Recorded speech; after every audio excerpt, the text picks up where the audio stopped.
Onesha Multimédia Production présente Race Royale. Race Royale. Race Royale, bonjour, bonsoir. Encore une fois, nous sommes là pour pouvoir partager un moment avec vous dans votre dimanche spécial. Vous voyez, nous sommes reçus aujourd'hui par cette maison qui nous a prêté la maison de Dieu, la chaîne de Dieu, la chaîne FEPA TV de l'église Nzambe Malamu. Que Dieu bénisse abondamment toute la communauté et surtout spécialement ici la famille de Belgique et surtout au coordinateur de cette chaîne, notre bishop Bienvenu Mwadi, qui a accepté de nous prêter cet endroit pour pouvoir faire ces séries d'émissions que nous allons faire avec vous. Ces enseignements, ces questionnements de notre génération. Sommes-nous une génération bien préparée ou sommes-nous une génération trop zélée? Sommes-nous une génération où nous réalisons, où nous allons réaliser des choses mieux que nos pères, ou sommes-nous des bombes à retardement? Parce que nous voyons aujourd'hui, nous sommes une génération montante. Nous réalisons beaucoup de choses qu'il faut applaudir, que nos pères ne l'ont point fait. Aujourd'hui, on voit de plus en plus où les barrières ecclésiastiques, les barrières des églises locaux, des églises locales plutôt, ils sont en train de tomber, mais nous nous rassemblons de plus en plus. Mais nous sommes dans une génération où l'orgueil est en train de prendre place, plein de choses sont en train de prendre place. Alors c'est pour ça que sans plus tarder, nous sommes venus parler avec un pasteur, pas de moindre, pasteur qui s'occupe de la jeunesse de l'église FEPA Nzambe Malamu de Belgique, pasteur Freddy. C'est le pasteur des jeunes, l'encadreur de jeunes, de l'enseignement de la jeunesse. C'est un ancien. Il a été jeune comme nous. Aujourd'hui, c'est un papa qui est en train d'encadrer notre génération. Nous sommes un peu orgueilleux ou pas? Sommes-nous bien préparés ou pas? Tout ça, nous allons essayer de développer aujourd'hui. On va le faire en deux parties. Alors prépare-toi car aujourd'hui, tu vas recevoir la première partie et les dimanches qui vont suivre, on ne sait pas encore vous promettre quand, mais préparez-vous, suivez. Vous allez recevoir la deuxième partie où nous allons faire la continuité de cette génération que nous sommes. Nous sommes arrivés. Bonjour pasteur. Bonjour, comment allez-vous? Merci papa. Merci beaucoup. Voilà, on y est. On va enfin commencer, on va s'entretenir avec l'homme de Dieu. Bonjour l'homme de Dieu. Bonjour frère John. Comment ça va pasteur? Ça va. Par la grâce de Dieu, ça va. Voilà. Je sais que surtout ceux-là qui t'ont déjà suivi plusieurs fois dans la chaîne FEPA TV, qui nous a prêté son plateau, que Dieu bénisse toute la famille, comme on l'avait dit à l'introduction. On vous connaît déjà. Il y a peut-être ceux-là qui ne te connaissent pas aujourd'hui, qui vont peut-être dire, voilà, ils parlent en tant que qui? Mais on veut qu'ils puissent comprendre que tu parles en connaissance de cause. Alors si tu peux te présenter de façon ministérielle, pour que les gens puissent comprendre, voilà, il parle parce qu'il est en plein dedans. Qui est notre pasteur devant nous? Merci, je m'appelle pasteur Freddy. Je suis pasteur affecté à la direction dans la paroisse Nzambe Malamu direction à Bruxelles. Et je m'occupe de la formation, de l'enseignement et de l'encadrement des jeunes. Parfait, ok. Donc le thème d'aujourd'hui, lorsque nous parlons de générations trop préparées ou trop zélées, c'est quelque chose qui te concerne parce que tu as déjà encadré beaucoup de jeunes. D'entre des jeux, papa, comme on aime bien commencer directement, avant de rentrer dans notre question, lorsque tu regardes tes jeunes d'abord dans Nzambe Malamu, sont bien préparés ou ils sont trop zélés parfois? Trop zélés, il y a des cas, parfois il y a quand même quelques cas particuliers, mais on les prépare pour qu'ils puissent assimiler bien leur mission dans l'avenir. Wow. Est-ce que la façon dont notre jeunesse elle est en train de monter aujourd'hui, la vitesse qu'elle a, que parfois les Congolais disent, bah, la vitesse à TGV. Est-ce que c'est la même vitesse que vous avez eu dans votre génération lorsque vous étiez jeune? Je ne peux pas dire oui ni non, Mais en tout cas, il y a quand même il y a eu des cas des gens qui voulaient aller trop vite, et des cas de gens qui étaient patients.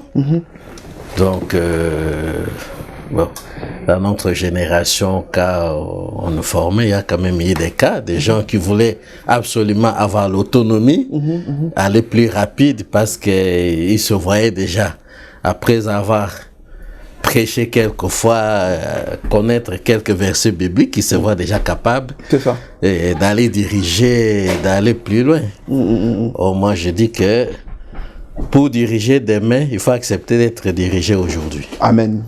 Voilà, j'aime bien parce que nous mettons vraiment le cadre pour que chacun puisse se retrouver comme il le faut.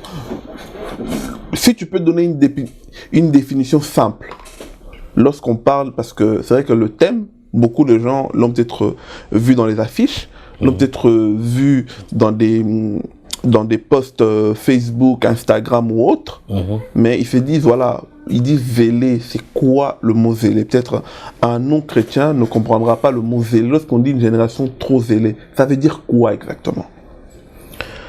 En fait, zélé, parce que si nous revenons dans les Écritures, je crois qu'il y a un passage ici pas dans l'évangile selon Matthieu, où Jésus dit que les ailes de ta maison me dévorent. Voilà. Quand on arrive à ce moment-là où on devient chrétien, on suit une formation, on se voit avec un don particulier, le fait d'avoir cet amour excessif, je peux dire. Amour excessif. Avoir l'amour, c'est bien, mais avoir un amour excessif au-delà de ce qui est demandé. Mais à quel moment, là, parce que lorsqu'on regarde la Bible, on recommande le zèle. Mais à quel moment le zèle devient mauvais? Lorsque l'obsession devient excessif. Exactement. Exactement. Parce que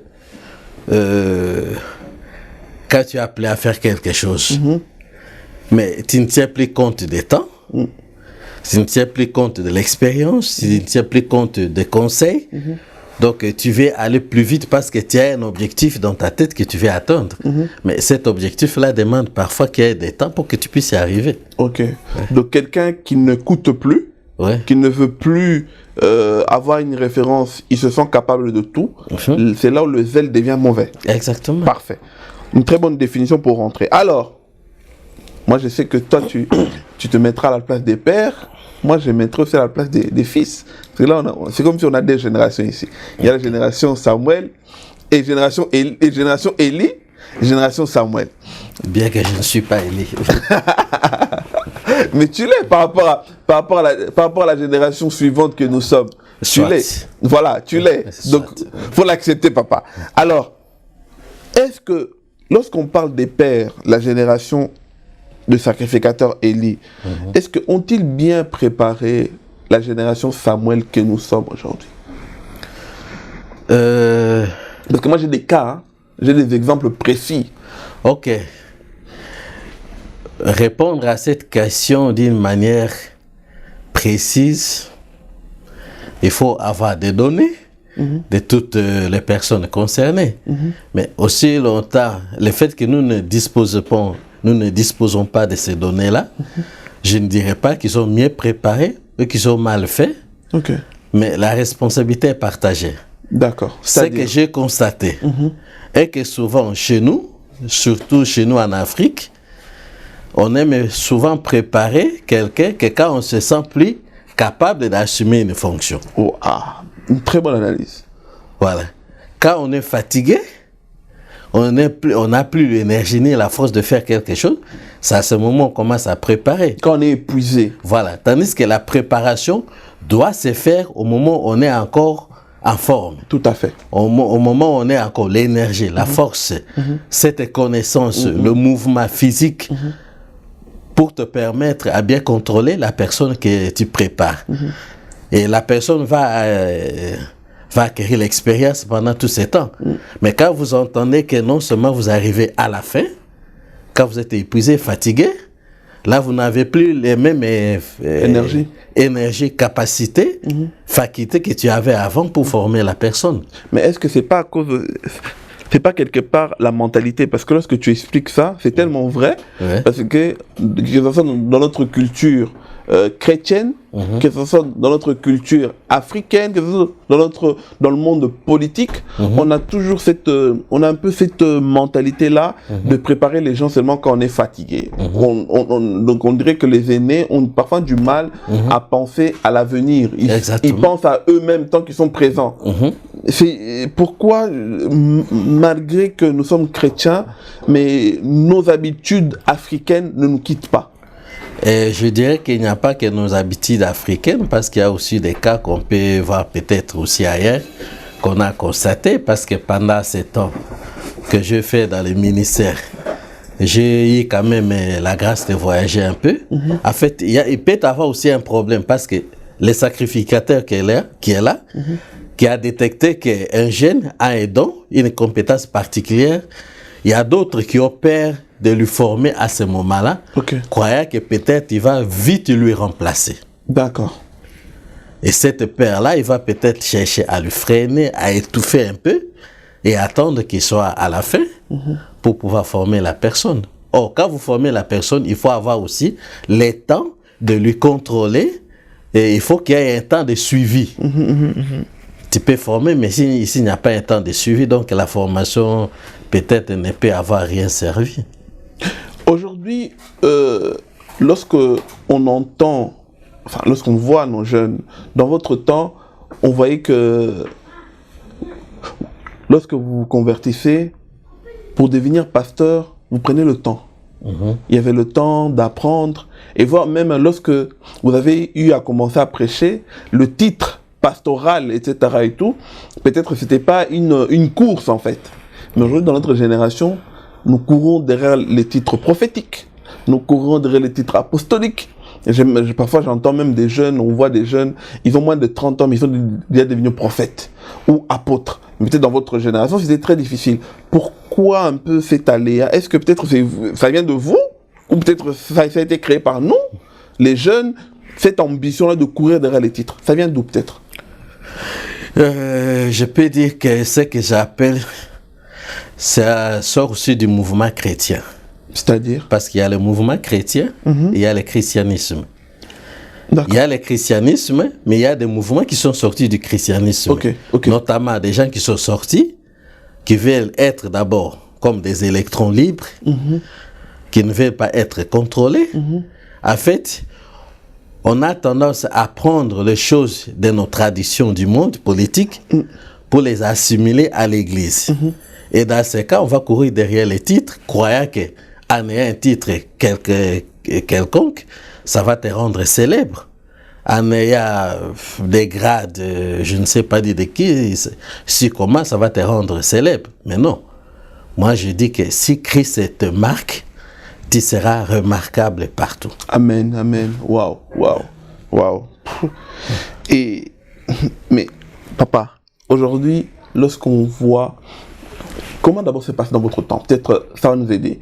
Comment ça se passe dans votre temps lorsque quelqu'un recevait le Seigneur après peut-être 1 an, 2 ans dans le Seigneur, dans la formation, il recevait cet appel pour pouvoir rentrer dans le ministère. Comment ça se passait dans votre temps? Donne un peu l'exemple un peu de votre temps. C'était comment? Moi, quand j'ai commencé l'histoire du Seigneur, c'était déjà début 90. Je peux prendre mon cas individuel. Voilà, par exemple. Je ne courais pas derrière un titre. Jusqu'à aujourd'hui, un titre ou grade ne me dit absolument rien. Par contre, ce sont les œuvres qui sont liées à ces titres-là qui sont importantes. Amen. Alors, quand nous sommes venus, bon, on a intégré l'église. Mon seul objectif était de venir prier, c'est tout. D'ailleurs, au début, on m'a demandé si je voulais faire quel service dans l'église. Alors, ce que j'ai choisi, c'était de nettoyer la salle et arranger les chaises. Ah ouais, papa, aujourd'hui, jamais. Un jeune qui reçoit l'appel, il va nettoyer la salle. Jamais il va accepter ça. Mais le problème est que, bon, peut-être je pourrais donner l'exemple d'une église, d'un pasteur quelque part au Congo. Et la nuit, il a eu une vision. Et dans la vision, il y avait une grande église là où il dirigeait. Il y avait une chaise sous forme de trône. Et puis une chaise en plastique. Dans la salle, il n'y avait que lui, le pasteur, et une maman qui se met toujours derrière. Alors le Seigneur lui demande, selon lui, de choisir la chaise que lui voit qu'il mérite. Le pasteur a choisi la chaise sous forme de trône. Et là, le Seigneur dit, non, non, non, non, non. La chaise là ne t'appartient pas. C'est cette maman-là qui est derrière qui mérite ce maître-là. Toi, tu mérites la chaise en plastique. Pourquoi? Parce que cette maman-là, chaque fois qu'elle quitte, elle prie, elle gêne pour vous. La façon dont moi je vous utilise, le miracle, certaines choses qui se passent dans l'église, c'est grâce à cette maman-là. Mais le pasteur avait négligé la personne. Depuis ce jour-là, il était rempli d'humilité et de donner de la considération à toute personne dans l'église. Ce n'est pas parce que tu as ce titre-là d'apôtre pasteur que tu es supérieur à celui qui se met derrière. C'est ça. Là, il faut faire attention. Waouh, waouh. En tout cas, ce joli témoignage est vraiment pertinent. Je pense que ça va aider quelqu'un de ne pas négliger même de petites personnes. Hein. Comme on dit, tu le considères comme une petite personne, mais devant le Seigneur, elle est tellement grande, cette personne-là, on ne se rend pas compte. Exactement. Papa, tu as ouvert une parenthèse lorsque tu as parlé les conséquences que beaucoup, à force de courir derrière les titres, ils deviennent des électrons libres. Quel est le grand danger d'un chrétien, d'un moment donné, grandir comme électron libre? Tu sais, frère John, dans toute chose, tu dois avoir absolument quelqu'un derrière toi qui, à tout moment, peut t'interpeller. Tu es ministre de Dieu, il y a quelqu'un qui te dit non, là tu as mal fait, il faut faire ceci. Là tu as mal fait, il faut faire ceci. Là tu as bien fait, fais encore mieux pour t'améliorer. Mais quand on devient électron libre, ça veut dire que on se va connaître tout en fait. Or, la Bible déclare que nous connaissons en partie, et nous prophétisons en partie. Alors, souvent il y a de ces jeunes-là qui sortent d'une église, qui se voient même au-delà et au-dessus de son pasteur. Alors, ce pasteur-là, ce vieux-là ne connaît plus rien, donc moi je suis au-dessus. Il ne prophétise pas comme moi. Non. Il ne reçoit pas des paroles de connaissance comme moi. Exactement. Il n'a pas autant de followers que moi sur les réseaux sociaux. Exactement. Mais moi je dirais ceci, c'est comme la Bible dit, je crois, l'évangile selon Matthieu, les disciples n'est pas plus grand que son maître, ni le serviteur plus grand que son Seigneur. Si tu sors de quelque part, tu peux connaître 50 000 versets, lui ne connaît que 10 000. Il y a toujours quelque chose que tu vas nécessiter chez lui. On revient par exemple sur l'exemple de Samuel. Samuel était au service de Dieu. Mais quand Dieu lui appelait, il allait vers qui? C'était vers Élie qu'il allait. C'est parce qu'il ne comprenait pas. Or, à ce moment-là, on peut dire que Élie a été déjà abandonné par l'Éternel. Alors la Bible déclare que Élie comprit que c'est le Seigneur qui appelait l'enfant. Alors il a dit à Samuel, cette fois-ci, si tu attends cette voix, ne viens plus vers moi, dis, Seigneur, j'écoute, parle à ton serviteur. Amen. Alors, tu vois que bien que cet homme-là, c'est un vieux comme nous le disons aujourd'hui, les vieux qui ne connaissent plus, mais Samuel qui avait l'appel dépendait de ce vieux et de son expérience. Donc, tu peux avoir un appel commun, tu peux être commun, plus célèbre que ton pasteur, mais tu vas toujours dépendre de lui. Amen. Parce que Dieu mettra toujours quelque chose en lui que toi tu n'as pas, que tu dois bénéficier absolument auprès de lui. Amen. Waouh. Papa, parlons un peu des sacrificateurs Élie. Sacrificateur Élie que Dieu lui a confié à Samuel pour préparer. Et que devant Samuel, le sacrificateur Élie est juste. Il le forme, il transfère à Samuel des bonnes valeurs.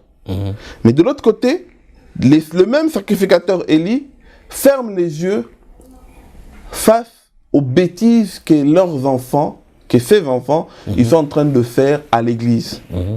Comment ça se fait que parfois, on peut avoir le sacrificateur Élie qui est appelé à former Samuel, mais le même sacrificateur Élie ne fait pas la part de choses entre le sentiment en tant que père biologique et tu fermes les yeux face à peut-être l'incapacité de l'appel de ton enfant, mais tu veux quand même l'introduire seulement par force dans le ministère, et ton enfant, malgré que tu l'as introduit, on voit très bien que Azan est incapable de makamouana, mais on va forcer kaka. Moi, on a commencé à l'appeler makamouka dans l'église, et toi, le sacrificateur, dit tu fermes les yeux. Qu'est-ce que tu peux dire face à ces choses-là? Que ce sont des choses que, malgré qu'on l'a lu dans la Bible, mais sont en train de se reproduire aujourd'hui dans nos églises. Exactement. Je dis toujours que personne n'est à l'abri des erreurs. Tu peux être Élie, tu peux être Moïse, tu peux être Abraham. Personne n'est à l'abri des erreurs. Mais pourvu qu'on comprenne ces erreurs-là et qu'on les corrige, on ne va pas dire c'est parce que c'est Élie qu'on ne parle pas de ses erreurs, parce qu'il a fermé les yeux. Mais il y a aussi quelque chose qui m'a frappé. La Bible dit que Élie était fort en âge avancé. Tu vois que comme au début, je venais de dire que quand vous formez, quand vous surveillez et que vous êtes encore en forme, vous avez toutes les capacités d'agir. Tout à fait, tout à fait. Mais par contre, quand vous êtes fatigué, il y a des choses que vous allez commencer à négliger. Vous n'avez plus de force. Voilà. Et ces choses-là que vous négligez, qui vont détruire plus tard l'œuvre de Dieu. Papa, alors moi je ne peux pas laisser passer ça. Regarde la caméra, papa. On aime bien cette partie-là. Regarde la caméra. Parle à un père qu'aujourd'hui, il est comme le sacrificateur Élie. Adam n'a pas qu'à finir sur les autres. Mais que Toboyi, demain, qu'il soit fatigué, fort en âge, qu'il commence à fermer les yeux sur des choses qu'aujourd'hui, en connaissant le Seigneur, il va veiller que ces choses-là puissent être mises en place. Et il fera le suivi, comme tu l'as dit. Parle à un sacrificateur, papa. Merci, bien-aimé. Comme nous venons de dire, avec les paix que nous connaissons, parce que nous n'avons aucune prétention de dire que nous connaissons tout. Mais avec les paix que nous connaissons, parce que nous avons été auprès de ces grands sacrificateurs, alors, le plus important est que vous commencez à former la personne au moment où vous êtes encore à pleine forme, où vous avez encore toutes les capacités et toutes les facultés. Parce que les formateurs est aussi surveillant. Tout à fait. Et pour surveiller, il faut avoir de l'énergie, il faut avoir toutes ces facultés. Nous, même dans nos maisons, il y a parfois un papa qui avait beaucoup de rigueur dans les temps, mais les derniers enfants disent que non, papa est fatigué, il ne fait plus... Avec vous, il était méchant, mais avec nous... avec les autres, il devient gentil. Voilà. Ça veut dire que quand l'âge avance, on perd certaines facultés. Alors, vaut mieux le faire au moment où on est encore à forme, dès le début, comme ça, vous avez le temps de surveiller, de corriger et absolument de refuser de fermer les yeux. Parce qu'une petite erreur qu'on ferme les yeux peut avoir des conséquences néfastes demain. Amen, amen, amen. C'est ce que je peux dire à ce niveau-là. Waouh. Et aussi aux enfants d'Élie. Les enfants d'Élie, ils se disent, ah, où est d'abord à papa Nabiso. Attends, ton bébé ici. Personne ne va nous enlever. Qu'est-ce que tu peux donner un conseil à un enfant aujourd'hui qui pense qu'il peut saboter l'œuvre de Dieu parce que son père est devant en ce moment en tant que pasteur? Quel est le conseil que tu peux donner à ces enfants-là pour leur rappeler alors en disant que le père est juste un simple conducteur, mais le visionnaire est Christ? Qu'est-ce que tu peux leur dire? Si vous voulez saboter ou vous sabotez l'œuvre de Dieu parce que c'est votre père qui est responsable, c'est horrible, je peux dire. Parce que quand il y aura des répercussions, ton père n'interviendra jamais. Quand c'est Dieu lui-même qui frappe, il n'y a personne qui va intervenir. Amen. Il n'y aura ni avocat, ni... Le monde entier peut intercéder, mais quand il frappe, là, il n'y a personne qui peut lui arrêter. Alors, il ne faut pas avoir cette arrogance de dire que ça nous appartient. Alors, mon père ne fera rien. Faites en sorte que vous profitez de l'expérience de votre père pendant qu'il est encore vivant. Amen. Mettez-vous ensemble avec lui, pose-lui des questions. Amen. Si nous autres, par exemple, nous avons grandi, c'est parce que j'ai eu la grâce de me mettre à côté des grands hommes de Dieu, comme Heidi Nabala, Révérend Mouyengo. Et parfois, je posais toujours des questions. Je ne parlais pas, mais je posais des questions. Cette histoire, cette affaire, comment ça marche, comment ça doit se faire. Et voilà, à faisant ici, vous allez grandir pendant qu'il est encore vivant. Et vous pouvez utiliser cette expérience-là plus tard dans le ministère ou les dons que Dieu t'a donné d'exercer dans son église. Amen, amen. Waouh, waouh. Papa, on ne peut pas passer à côté de cela aussi. Parce qu'aujourd'hui, on en fait un autre problème où tout le monde veut devenir conducteur de vision. Il y en a très peu aujourd'hui où on entend, ça fait 30 ans qu'il est dans le ministère.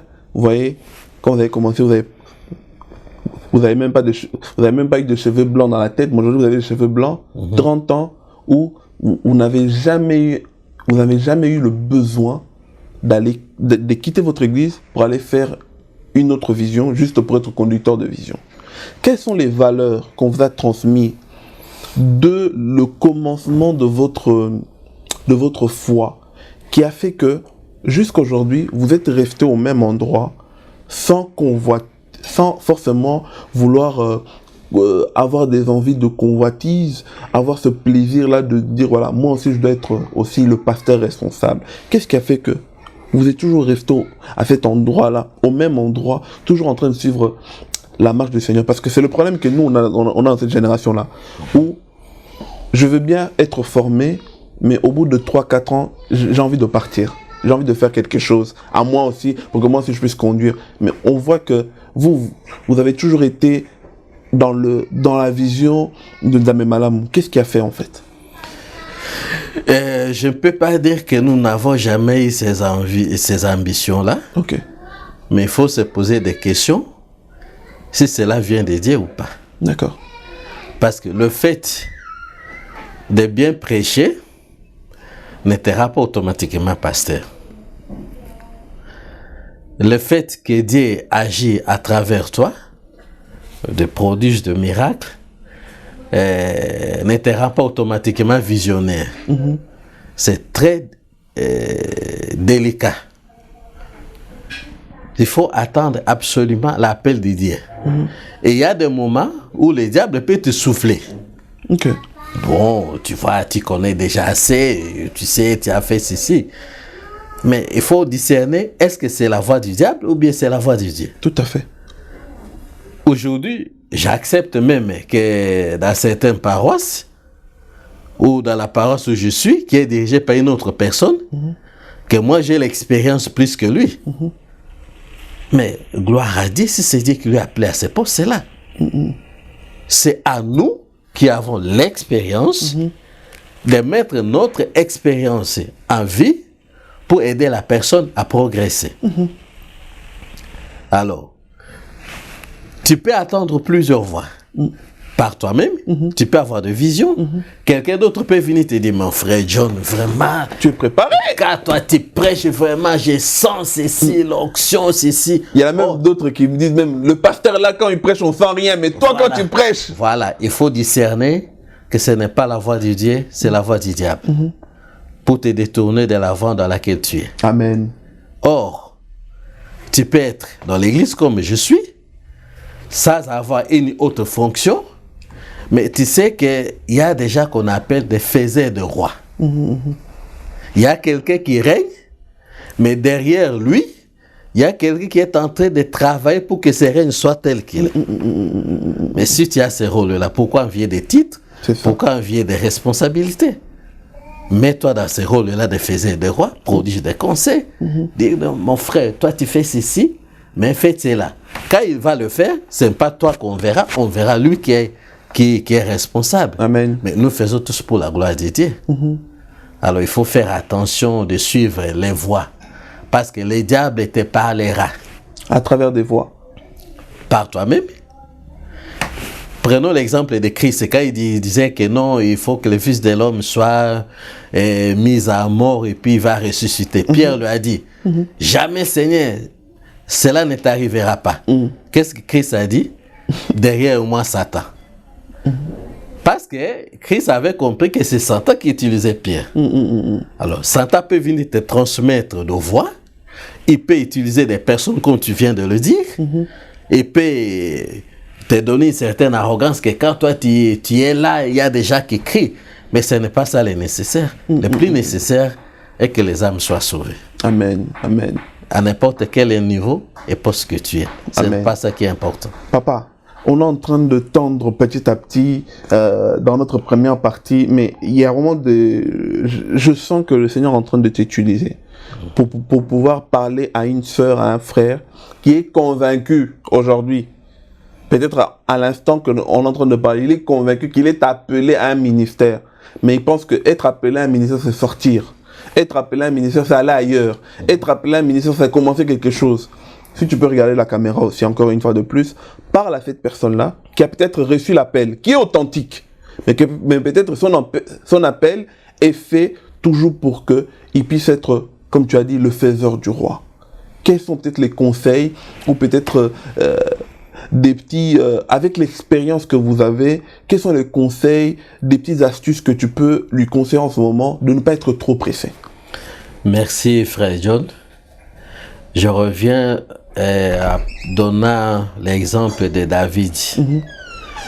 David a été déjà un roi, il a été déjà comme un roi, mais il ne régnait pas. Tout à fait. Il a fallu plusieurs années qu'il soit dans les sièges de pouvoir. Voilà. Pour qu'il puisse régner après. Donc, tu peux avoir un appel aujourd'hui, mais ce n'est pas nécessairement que tu dois sortir pour aller faire un ministère, non. L'appel peut être là authentique, mais ça demande la patience. Amen. Ça demande l'écoute. Amen. Pour diriger demain, il faut accepter d'abord d'être dirigé aujourd'hui. Amen, amen. Si tu n'acceptes pas d'être dirigé aujourd'hui, comment tu vas diriger demain? C'est ça. Tu peux avoir l'appel, mais l'appel nécessite aussi l'encadrement. Voilà ce que je peux dire. Patientez, attendez. Et Dieu qui t'a appelé à ce ministère, à cette fonction, fera en sorte que cela puisse se manifester tôt ou tard. Amen, amen. Papa, parlons un peu du phénomène, bon, on l'intitule un peu le phénomène d'adisme. C'est-à-dire qu'aujourd'hui, on court derrière les enfants spirituels. Hein. Tu vas voir les jeunes aujourd'hui, très jeunes, peut-être 25 ans, mais il a déjà des enfants spirituels à un nombre incalculable. J'ai même vécu des scènes, je donne un exemple, c'est vrai, hein, c'est pas pour mentir, un jeune de 25 ans, il croise une maman de 50 ans, il lui dit « Bonjour ma fille ». Des personnes qui nous ont rapporté ça, ils nous ont dit, mais comment ces jeunes-là peuvent appeler une maman de 50 ans qui peut être sa mère biologiquement, mais il l'appelle ma fille? Est-ce que d'abord, en termes chrétiens, c'est logique? Et deuxième question, parce que moi on me l'a posé, hein, donc moi je vous le ramène, je ne donne pas mon avis, je vous le ramène. En termes chrétiens, est-ce que c'est logique? Deuxième question, est-ce qu'un jeune de 25 ans est-il assez armé pour être pasteur responsable d'une église? La première question, je peux répondre comme ça. Quand Paul dit à Timothée, il dit « mon fils dans la foi ». Cela veut dire que dans ce cadre-là, et peu importe l'âge qu'on a, on peut appeler une personne plus âgée connaît son père, son fils ou bien sa fille spirituelle. Okay. Mais cela doit se faire d'une manière avec beaucoup de respect. D'accord. Comme Paul dit même à Timothée, que des grandes personnes, des anciens de veillard, traitent-les comme des mamans, traitent-les comme des papas, traitent-les avec beaucoup de respect et de dignité. Ça ne peut pas être une façon de, par exemple, humilier les uns et les autres, ou bien de se voir au-dessus de ces personnes-là. Ah, papa, il y en a qui, à travers cette appellation, ils veulent au moins prendre même le respect, pas seulement spirituel, aussi physique. C'est-à-dire la façon dont je respecte mon père biologique, je dois aussi le respecter de la même manière. Mais bien sûr, moi, en tant que pasteur, quand je suis chez moi à la maison, chez mon père, mais je suis son fils. Voilà. Peu importe l'appel que j'ai, je suis son fils d'abord. Et il y a certaines choses même que je lui pose d'abord des questions pour avoir des réponses et des conseils. Que ces conseils-là, je peux les utiliser plus tard. Je peux donner, à titre d'exemple, un jour, j'étais avec mon père dans la voiture. On quittait Votre père biologique ou père dans la foi? Biologique. Ok. On quittait Breda pour venir ici en Belgique. Alors, j'étais dans une situation très compliquée, difficile. Il m'a donné un conseil pour dire que mon fils, sache bien que dans toute situation qui arrive chez une personne, toutes les situations sont passagères. Ça va passer un jour. Ok. De la même façon que la situation est arrivée, ça va passer. Tu vois, ces conseils-là, je peux même les mettre aussi dans la foi. Que voilà, il faut patienter. Tout peut arriver et tout peut partir, tout peut être résolu plus tard. Ok. Donc, la réponse que tu peux donner à la personne que ça lui a étonné qu'un enfant, enfin, pas un enfant, un serviteur de Dieu de 25 ans qui a appelé une maman de 50 ans ma fille, c'est biblique. C'est biblique, Paul le dit, Voilà. à son fils Timothée. Mais que ça doit se faire dans le respect. Dans le respect. Ok. Parce que le fait que tu es son, entre guillemets, son père spirituel ne te donne pas carte blanche à agir n'importe comment. Ok. Voilà.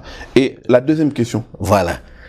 La deuxième question, Est-ce qu'il est bien armé, un jeune de 25 ans, pour devenir pasteur responsable?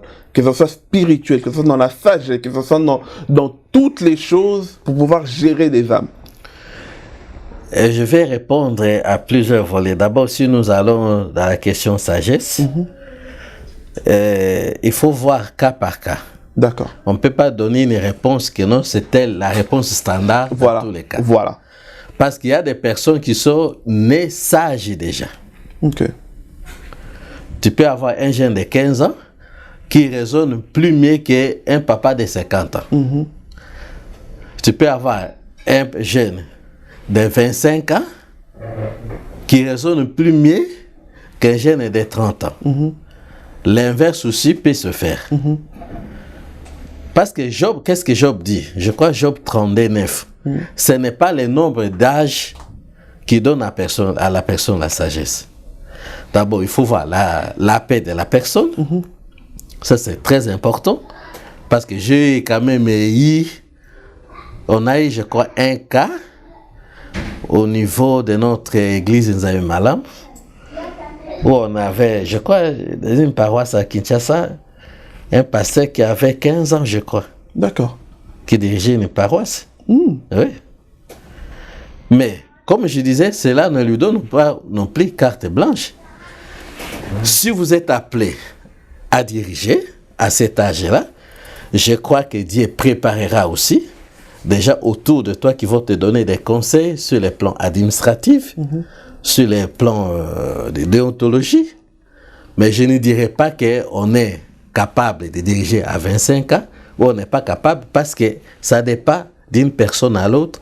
Ça dépend de l'appel. Si Dieu t'a appelé à diriger réellement à cet âge-là, mais il va pouvoir tous les besoins. Ok.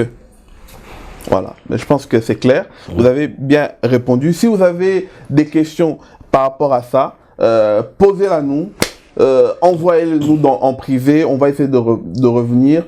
Je sais qu'aujourd'hui, on a ouvert beaucoup de choses. C'est pour ça qu'on ne veut pas vous troubler. On va encore revenir avec une deuxième partie dans les jours à venir. Préparez-vous, la suite arrive.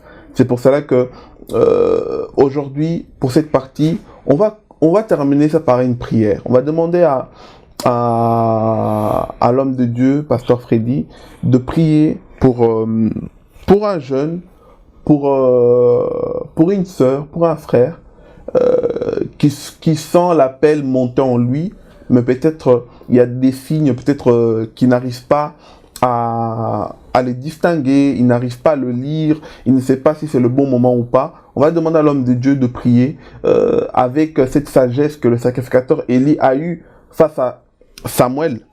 Le sacrificateur Élie, qu'est-ce qu'il a dit? Il a conseillé Samuel et il avait dans l'encadrement. Alors peut-être tous les détails on a parcouru ici, ça a peut-être été trop brutal. On va revenir encore en profondeur dans la suite pour pouvoir résumer un peu cela. Mais on va demander à l'homme de Dieu de prier, en sorte qu'il puisse prier pour toi qui nous suit aujourd'hui, en sorte que tu puisses vraiment être toujours dans les rails de la volonté du Seigneur. Merci. Père Tout-Puissant, nous te disons merci pour cette émission.